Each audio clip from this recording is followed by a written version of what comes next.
Selamat bertemu kembali dengan diskusi kita kembali tentang kerangka konsep. Ya, saya sebutkan ini bagian yang ketiga. Ya.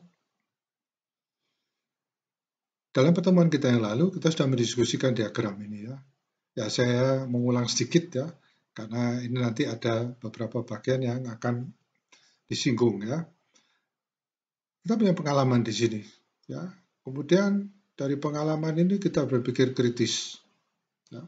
Dari berpikir kritis atau memikirkan sesuatu yang dikembangkan, kita mendapatkan suatu konsep ya, dalam suatu konsep ide kita ya, yang dari konsep tersebut kita bisa menemukan kita bisa mendapatkan yang disebut dengan hipotesis ya. Hipotesis ya, tesis itu kesimpulan, hipo itu sebelum kesimpulan, jadi pra kesimpulan ya, atau kesimpulan sementara. Nah, dari cara kita berpikir ini, hipotesis kita itu bisa menjadi masukan untuk suatu teori. Ya, ada beberapa teori, beberapa hipotesis mendukung teori ini, ditambah lagi hipotesis Anda, terjadilah sebuah teori yang disebut teori satu. Ya, itu bayangannya ya. Demikian pula hipotesis Anda ini, ya, kalau digabungkan dengan beberapa hipotesis lain, memunculkan teori kedua. Ya. Mungkin pada situasi ini, kalau saat yang lalu saya sebutkan, teori 1 dan teori 2 itu umumnya dilakukan ya kalau tingkat pendidikan itu mahasiswa S2 atau magister ya, membuktikan teori. Nah, teori-teori ini ya mungkin akan masuk kembali, akan mempengaruhi pikiran kritis kita menjadi suatu masukan. Terjadilah suatu konsep ya, dari konsep tersebut hipotesis diperkuat lagi ya. Ya, misalnya ya, itu akan menjadi masukan teori yang lain ya. Ya, tapi umumnya seperti ini setelah teori 1 dan teori 2 mungkin ya, atau teori 3, 4 dan sebagainya menjadi olahan dari pikiran kritis kita, terjadilah konsep hipotesis dan mungkin ya tanpa mempengaruhi yang lain kita sudah mempunyai suatu teori yang baru. Ya, itu yang saya review dari pertemuan kita yang lalu. Itu adalah interpretasi objektif. Ya. Pendekatan ini juga mengatakan bahwa kerangka konseptual apapun yang dicapai tunduk pada bias orang tersebut. Jadi penelitinya ya maksudnya. Tapi penelitian tidak baik, yang baik membutuhkan pikiran objektif dalam menghadapi masalah. Ya, jangan menghilangkan pendukung-pendukung yang dianggap tidak referensi-referensi yang tidak mendukung pendapat kita terus dihilangkan ya. Jadi sebaiknya jangan dilakukan ya. Jadi jika seorang peneliti yang baik maka harus dilihat temuan apa adanya tanpa memihak ke suatu perspektif. Jadi kecenderungannya ya dia sudah memaksa untuk masuk ke suatu ide ya. Padahal mungkin ide tersebut tidak sepenuhnya didukung oleh pengetahuan-pengetahuan atau teori-teori atau referensi yang lain. Praktek penelitian yang baik berarti seseorang tidak harus dengan sengaja memilih hanya literatur yang mendukung posisi seorang peneliti. Ya, yang tidak dukung nggak dipakai lah. Nah, itu sebaiknya jangan. Sebaiknya secara objektif memeriksa gagasan peneliti berdasarkan apa yang telah ditemukan.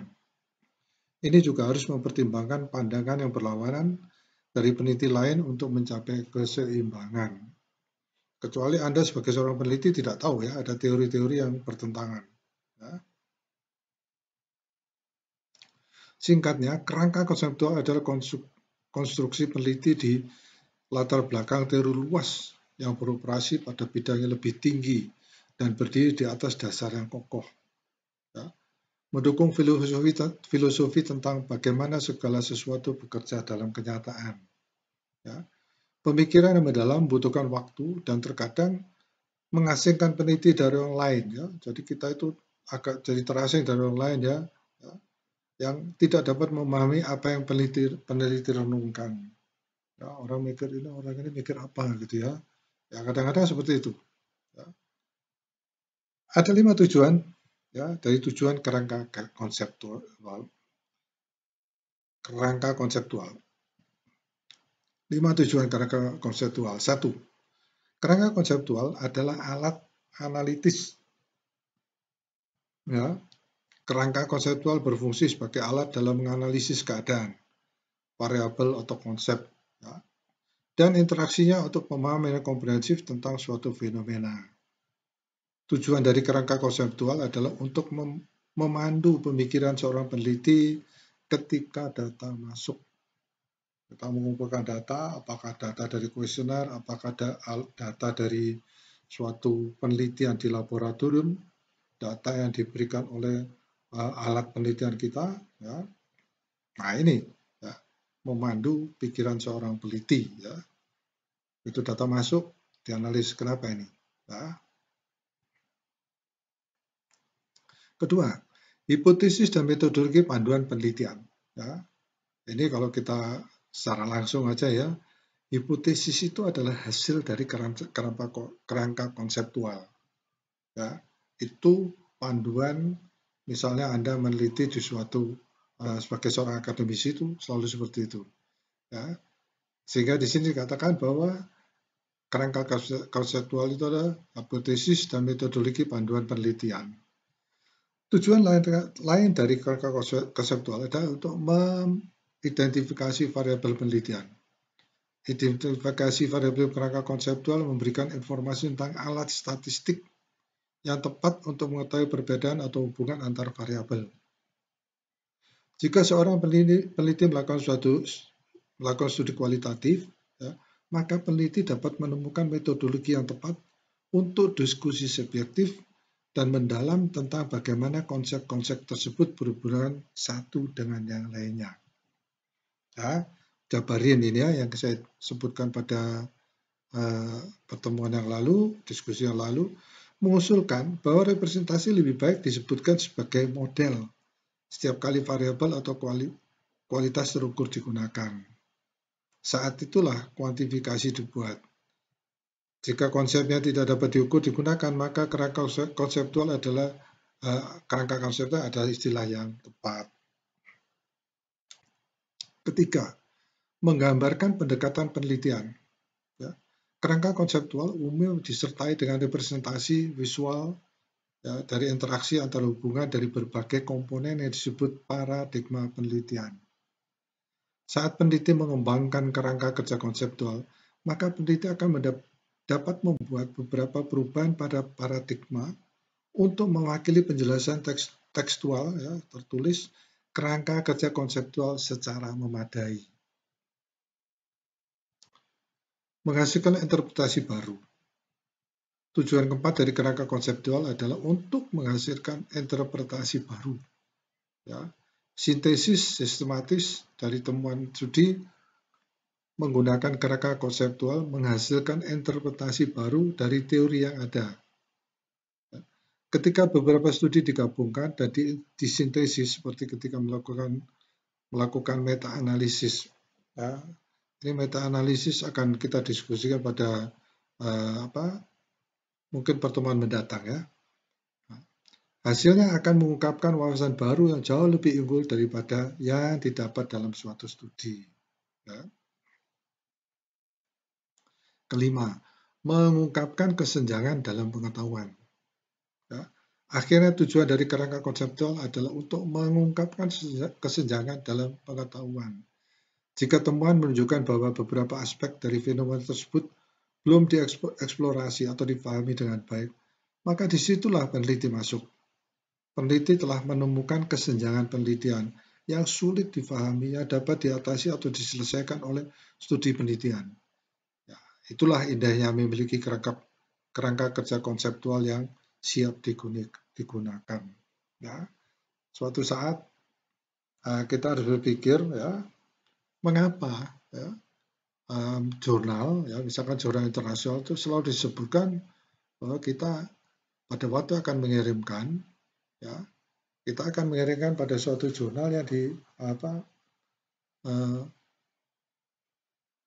yang menyukai, ya, atau menetapkan topik-topik tertentu. ya, sehingga ada jurnal yang spesifik topik mengenai konversi energi, spesifik mengenai pertanian, ya, dan sebagainya.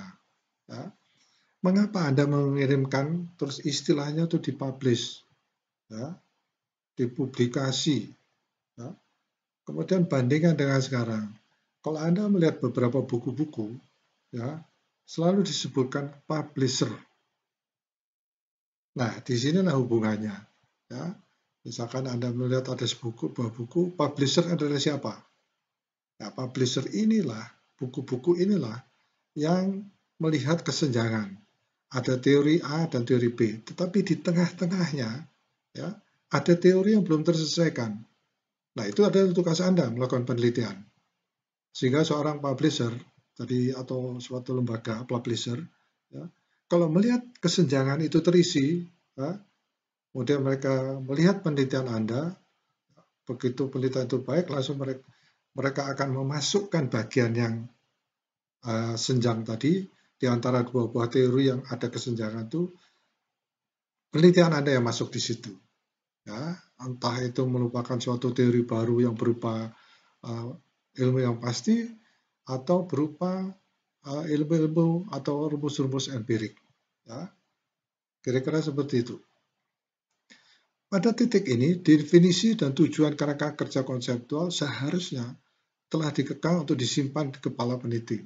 Ya, kerangka konseptual harus ada di, ya, setelah kita lihat kelima tujuan tadi, ya, harus ada di kepala peneliti, ya, dipersenjatai dengan pengetahuan ini dan bekerjalah di dunia akademis. Artinya penelitian kita itu sudah valid. Ya.